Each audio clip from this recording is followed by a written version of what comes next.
प्रिय छात्रों, आज की इस वीडियो में हम बात करने वाले हैं कक्षा 10वीं के विषय हिंदी के बारे में, जो कि चैप्टर तीसरा से हमने लिया है।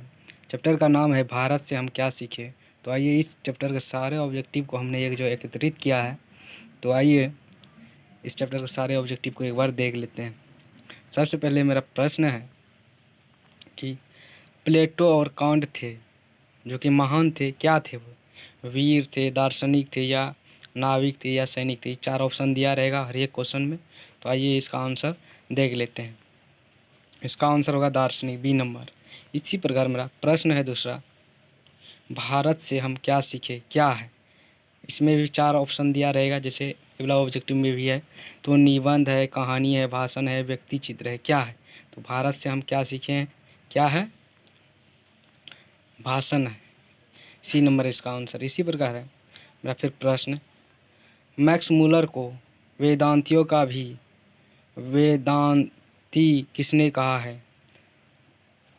रामकृष्ण परमहंस ने, स्वामी विवेकानंद ने, महात्मा गांधी ने, राजा राम मोहन राय ने। ये इसी प्रकार 4 ऑप्शन दिया रहेगा। तो आइए इसका आंसर होगा स्वामी विवेकानंद ने, बी नंबर। 4 नंबर का मेरा प्रश्न है, मैक्स मूलर के अनुसार सच्चे भारत के दर्शन कहाँ हो सकते हैं? मुंबई से, दिल्ली से, ग्रामीण भारत में, या कोलकाता में? तो इसका आंसर होगा ग्रामीण भारत में, मतलब ग्रामीण भारत में होगा। मेघदूतम का जर्मन में अनुवाद किसने किया? ईश्वर पेटलिकर ने, रूसी ने, मैक्स मूलर ने, या सातकोड़ी होता ने? तो इसका आंसर होगा मैक्स मूलर ने, सी नंबर इसका आंसर। इसी प्रकार मेरा फिर प्रश्न है 6 नंबर का, दक्षिण भारत में द्रविड़ भाषा परिवार की कौन सी भाषा सबसे अधिक प्राचीन है? तमिल, तेलुगु, मराठी, कन्नड़? तो आइए इसका आंसर जान लेते, ए नंबर तमिल। इसी प्रकार फिर प्रश्न है मेरा 7 नंबर का, मैक्स मूलर ने डॉट डॉट डॉट वर्ष की अवस्था में लीपजिंग विश्वविद्यालय में संस्कृत का अध्ययन प्रारंभ किया था? 4, 3, 5, 2? आइए इसका आंसर होगा 2 नंबर, 2 होगा। तो डी नंबर में है 2 वर्ष। इसी प्रकार 8 नंबर का मेरा प्रश्न है, स्वामी विवेकानंद ने वेदांतियों का वेदांती किसे कहा? टी.एस. इलियट को, दयानंद सरस्वती को, मैक्स मूलर को, राजा राम मोहन राय को? ये इसका आंसर होगा सी नंबर, मैक्स मूलर को। फिर है 9 नंबर का प्रश्न मेरा, पुरानी स्लावोनिक भाषा में चूहे को क्या कहते हैं?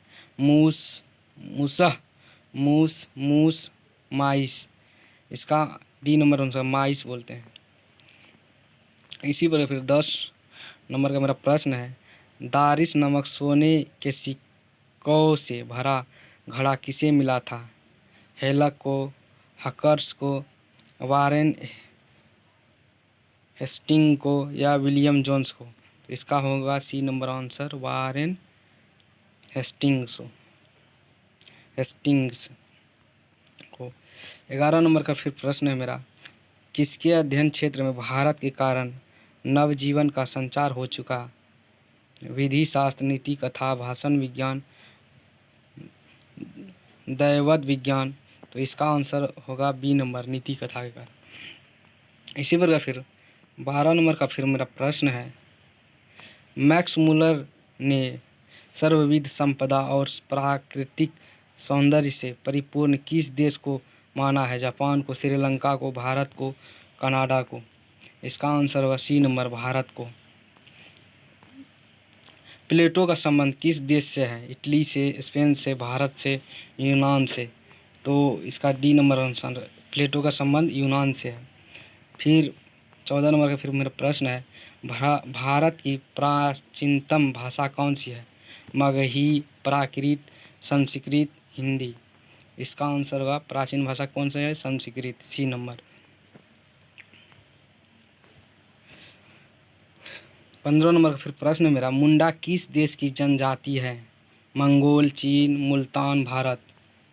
डी नंबर भारत का। 16 नंबर का प्रश्न मेरा, संस्कृत का अग्नि शब्द लैटिन में किस रूप से मिलता है? इग्निस का, आग्निस का, इंगिस, इग्निस का, ओनिक्स का। तो आइए इसका आंसर जान लेते हैं। इसका इग्निस का, सी नंबर। 17 नंबर का फिर मेरा प्रश्न है, मैक्स मुलर ने हितोपदेश का अनुवाद कौन सी भाषा में करवाया? अंग्रेजी, उर्दू, जर्मन, फ्रेंच। इसका आंसर सी नंबर, जर्मन भाषा में। प्राच्य का अर्थ है पश्चात, पूर्वी, बाद, आधुनिक। क्या होगा? पूर्वी, बी नंबर इसका आंसर। इसी प्रकार फिर मेरा प्रश्न है, मैक्स मुलर कौन सी भाषा में बाल्यकाल में ही निपुण होकर कविता लिखने लगे थे? संस्कृत, लैटिन, अंग्रेजी, अमेरिकन। लैटिन भाषा में, बी नंबर इसका आंसर होगा। इसी प्रकार फिर मेरा प्रश्न है, कंठ और केन आदि उपनिषदों का अनुवाद मैक्स मुलर ने किस भाषा में किया? अंग्रेजी, उर्दू, जापानी, जर्मन। इसका आंसर होगा डी नंबर, जर्मन भाषा में किया था। चलिए फिर 21 नंबर का प्रश्न मेरा, विश्व में कौन ऐसा देश है जिसे मैक्स मुलर ने सर्वविध संपदा से परिपूर्ण कहा है? अमेरिका, जापान, चीन, भारत। तो आइए इसका आंसर होगा डी नंबर, भारत को कहा। इसी प्रकार फिर मेरा प्रश्न है 22 नंबर का, मानव मस्तिष्क की उत्कृष्टतम उपलब्धियों का सर्वप्रथम साक्षात्कार किस देश ने किया? रूस, जापान, भारत, अमेरिका। किसने किया था? भारत ने। तो हो गया सी नंबर इसका आंसर। 23 नंबर का फिर मेरा प्रश्न है, मैक्स मुलर का जन्म कहाँ हुआ था? रत्ना पार्क, नेपाल में, डेआउस, जर्मनी में, वाशिंगटन, अमेरिका में, या दिल्ली, भारत में। डी नंबर इसका, डेसाउ, जर्मनी में। फिर 24 नंबर का प्रश्न है मेरा, मैक्स मुलर का जन्म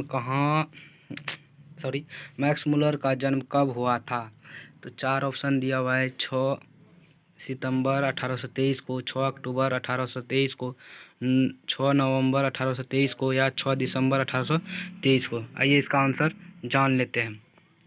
इसका होगा 6 दिसंबर 1823 को। इसी प्रकार फिर मेरा 25 नंबर का प्रश्न है, मैक्स मुलर को वेदांतियों का वेदांती किसने कहा? स्वामी सहजानंद, स्वामी वल्लभाचार्य, स्वामी विवेकानंद, या स्वामी दयानंद। इसका आंसर होगा सी नंबर, स्वामी विवेकानंद। इसी प्रकार फिर है 26 नंबर का मेरा प्रश्न, कालिदास रचित मेघदूतम का पद्य अनुवाद किसने किया? रविंद्रनाथ ठाकुर, स्वामी विट्ठलनाथ, कालिदास, या मैक्स मुलर। इसका आंसर होगा डी नंबर, मैक्स मुलर ने। चलिए 27 नंबर का मेरा प्रश्न है, भारत से हम क्या सीखे के रचनाकार कौन है? विवेकानंद, मैक्स मुलर, रविंद्रनाथ ठाकुर, या दयानंद सरस्वती। और इसका आंसर होगा भारत से हम क्या सीखेगा, B number answer Max Muller है। इसी प्रकार 28 नंबर का प्रश्न है मेरा, नृवंश विद्या का संबंध किससे है? वनस्पति विज्ञान से, प्राणी विज्ञान से, मानव विज्ञान से, अंतरिक्ष विज्ञान से। तो इसका आंसर होगा मानव विज्ञान से, सी नंबर।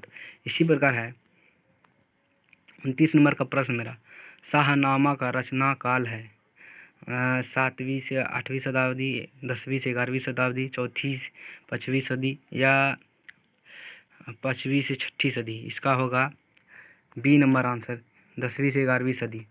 इसी प्रकार 23 नंबर का प्रश्न है मेरा, सर विलियम जोन्स ने भारत की यात्रा कब की थी? 1957 ईस्वी को, 1750 ईस्वी को, 1790 ईस्वी को, या 1783 ईस्वी को। इसका आंसर होगा डी नंबर, 1783 ईस्वी में किया था। इसी प्रकार फिर है मेरा 31 नंबर का प्रश्न, किसे वाराणसी के पास सोने के सिक्कों से भरा एक घड़ा मिला था? वारेन हेस्टिंग्स को, या विलियम्स मुलर को, फ्रेडरिक मैक्स मुलर को, इनमें से कोई नहीं। तो इसका आंसर होगा ए नंबर वारेन हेस्टिंग्स को। इसी प्रकार 32 नंबर का प्रश्न मेरा, मैक्स मुलर ने विश्व की सबसे प्राचीन भाषा कौन सी भाषा को कहा है? ग्रीक को, लैटिन को, संस्कृत को, फारसी को, या होगा संस्कृत को, सी नंबर। इसी प्रकार है 33 नंबर का प्रश्न, भारत को कैसे स्वप्न दर्शियों की आवश्यकता है? वारेन हेस्टिंग्स का जैसा, और सर विलियम जोन्स के जैसा, संत पाल के जैसा, जनरल कनिंघम के जैसा। इसका आंसर होगा सर विलियम जोन्स के जैसा, बी नंबर। 34 नंबर का प्रश्न है मेरा, संस्कृत भाषा के साहित्य का विस्तार लगभग कितने लंबे काल तक है? 1000 वर्ष, 2000 वर्ष, 3000 वर्ष, 4000 वर्ष। इसका आंसर होगा 3000 वर्ष। इसी प्रकार है वारेन हेस्टिंग्स था फारस का राजा, भारत का गवर्नर जनरल, महान दार्शनिक, प्रसिद्ध समाज सुधारक। इसका होगा भारत का गवर्नर जनरल। इसी प्रकार है 36 नंबर का प्रश्न मिला, मैक्स मुलर ने मानव सभ्यता का मूल स्रोत किसे माना? भौतिक ज्ञान को, पाश्चात्य सभ्यता के ज्ञान को, वैदिक तत्व ज्ञान को, या विश्व इतिहास के ज्ञान को?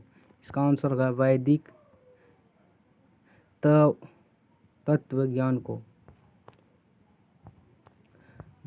37 नंबर का प्रश्न मेरा, मैक्स मुलर के पिता का क्या नाम था? विलियम्स मुलर, हेस्टिंग्स मुलर, जॉनसन मुलर, पीटर मुलर। इसका है विलियम्स मुलर, हेमले मुलर। इसके बाद है 38 नंबर का प्रश्न मेरा, हाकर्स थे वनस्पति वैज्ञानिक,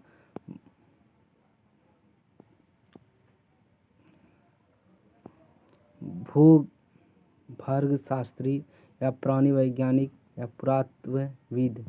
इसका आंसर होगा वनस्पति वैज्ञानिक, ए नंबर। 39 नंबर का प्रश्न है मेरा, मैक्स मुलर की मृत्यु कब हुई थी? 18 अक्टूबर 1901 को, 20 अक्टूबर 1901 को, या 24 अक्टूबर 1900 ईस्वी को, या 28 अक्टूबर 1900 को? इसका आंसर होगा डी नंबर, 28 अक्टूबर 1900 को। चलिए लास्ट क्वेश्चन मेरा, दारिस क्या है? एक धार्मिक ग्रंथ, सोने का प्राचीन कालीन सिक्का, या एक देवता या चांदी का प्राचीनतम सिक्का? इसका आंसर होगा बी नंबर, सोने का प्राचीन कालीन सिक्का है दारिस। इसी प्रकार इस चैप्टर का सारे ऑब्जेक्टिव को देख लिए। आशा करते हैं ये समझ में आए तो वीडियो को लाइक और चैनल को में नए हैं तो सब्सक्राइब जरूर करें। धन्यवाद।